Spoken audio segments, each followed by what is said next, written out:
I'm here to explain the three types of fuselage constructions, and those are the truss, the semi-monocoque, and the monocoque. And further, I will explain the difference between the monocoque structure and the semi-monocoque structure.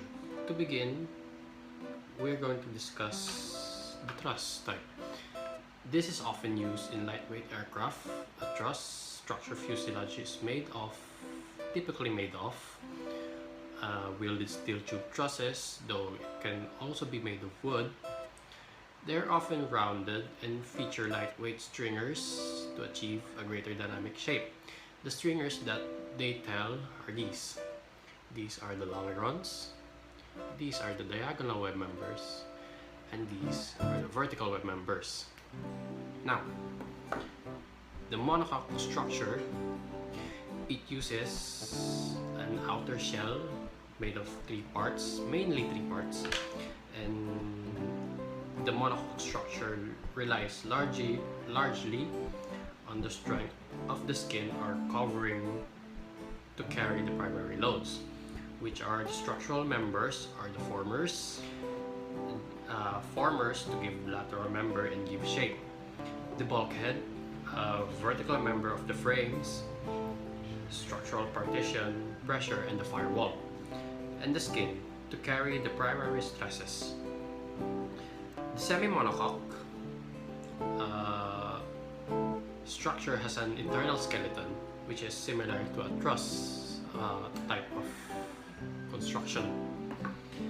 The skin is reinforced by longitudinal members like these, such as the longerons and the stringers. The structural members are the frame to strengthen and spread loads, the longeron, like these in the truss, to help the skin support primary bending loads. More numerous and the stringer, more numerous and lighter, used for giving shape and attachment of the skin. Now, what is the difference between a semi-monocoque and a monocoque? The vast majority of pressurized aircraft are semi-monocoque, Boeing 777Xs, 777s, and almost like that, are semi-monocoque to help distribute stresses equally along the fuselage during flight. However, some helicopters use monocoque structure to maximize the internal space in the flight compartment, wherein a monocoque structure uses its outer shell to support stresses and loads applied to it. That is all. The airplane is a unique man-made creation that has allowed us not only to traverse ground quickly, but also to see views that previously birds could only take in. And today, we are going to talk about some of the aircraft's components, and that are the fuselage and nacelle structure and configuration. The fuselage is the central body of an aircraft. This part of an aircraft is designed to provide space for passengers, crews, cargo, and controls. The pilots sit in the cockpit at the front of the fuselage. Passengers and crew are carried in the rear of the fuselage. In addition, wings, tail assembly, landing gears, and power plant are attached to it. As with the most parts of the airplane, the shape of the fuselage is normally determined by the mission of the aircraft. A supersonic fighter plane has a very slender, streamlined fuselage to reduce the drag associated with high-speed flight. An airliner has a wider fuselage to carry the maximum number of passengers.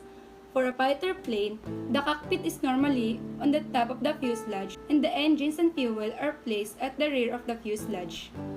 Moreover, a fuselage has three configurations: a conventional fuselage, a twin fuselage, and a double boom central fuselage.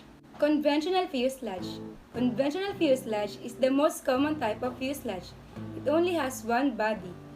It can be classified into narrow body and wide body. Narrow body aircraft has a diameter of 3 to 4 meters and only one aisle. On the other hand, the wide body aircraft has a diameter of 5 to 6 meters and has 2 aisles. According to the Business Insider, The Airbus A380 is the largest passenger plane ever built. Twin fuselage. A twin fuselage or a double fuselage is a combination of two single fuselage aircraft bodies together. In addition, there are two types of twin fuselage. First has connected two tails together and the other one leave the tube empennage unattached. An example of a twin fuselage plane is the Stratolaunch. Stratolaunch is designed to carry up to 550,000 pounds, and according to New York Times, it is also the world's largest airplane. Double boom central fuselage. It is a shortened fuselage, and the wings are connected to the tail assembly with two tubes. Example of this is the Adam twin engine A500 and has a concept of central-lying thrust. Furthermore, the weight of an aircraft is distributed all along the aircraft. The fuselage, along with passenger and cargo, contribute a significant portion in the weight of an aircraft. The center of gravity of the aircraft is the average location of the weight, and it is usually located inside the fuselage. In flight, the aircraft rotates around the center of the gravity because of torques generated by elevator, rudder, and ailerons. The fuselage must be designed with enough strength to withstand these torques. A good day to every one of us. In this part of the video, I will discuss to you about a certain part of an aircraft called the nacelle. So first, let us identify what is nacelle. Nacelle is a cover housing that houses all of the generating components of the wind turbine, including the generator, gearbox, drivetrain, and brake assembly. It is also called as the outer casting of an aircraft engine, or also known as the car of an airship. It helps optimizing the airflows and helps to protect the engines. It also helps to reduce the noise and contributes to the aircraft braking via the integrated thrust reverse. Basically, nacelle is a part of an aircraft that houses the engines. It not only protects the engine but also helps to reduce the noise and also contributes to the brake assembly of an aircraft. Just remember that the nacelle is an housing that separates from the fuselage. It usually holds the engine or some other equipment in the aircraft. Now, let's quickly identify the parts of the nacelle. First, we have the fan cowl, the thrust reverser, the pylon strut, the exhaust muzzle, the exhaust core, the inlet cowl, the engine and systems, the fan cowl, and lastly the thrust reverser. And that is my part on this video. I hope you learned something and thank you for listening. Here are the conclusions from our past reporters. The fuselage is the main body of an aircraft. This is where the wings, tail, engine, and the systems of an aircraft. So there are three types of fuselage construction. The first one is the truss. A truss structure fuselage is made of welded steel tube trusses, and sometimes they use woods. They are often rounded and feature lightweight stringers to achieve a greater aerodynamic shape. The second one, semi-monocoque. The semi-monocoque structure has an internal skeleton of supports and braces to keep its shape rigid and strong. And the last one is the monocoque structure.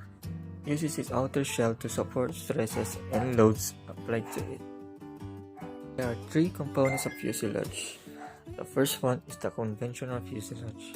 This fuselage is the most common fuselage in aircraft. And also, the wings are used to store fuel and are therefore not available to accommodate the payload. The second one is the twin fuselage. Twin fuselage aircraft has two main fuselages.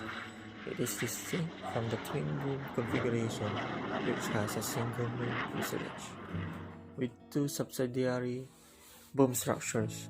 And the third one is a twin boom aircraft. It is characterized by two longitudinal booms.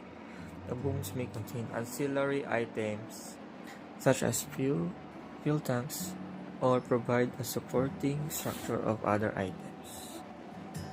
The nacelle is a housing separate from the fuselage that holds engines, fuel, or equipment on an aircraft.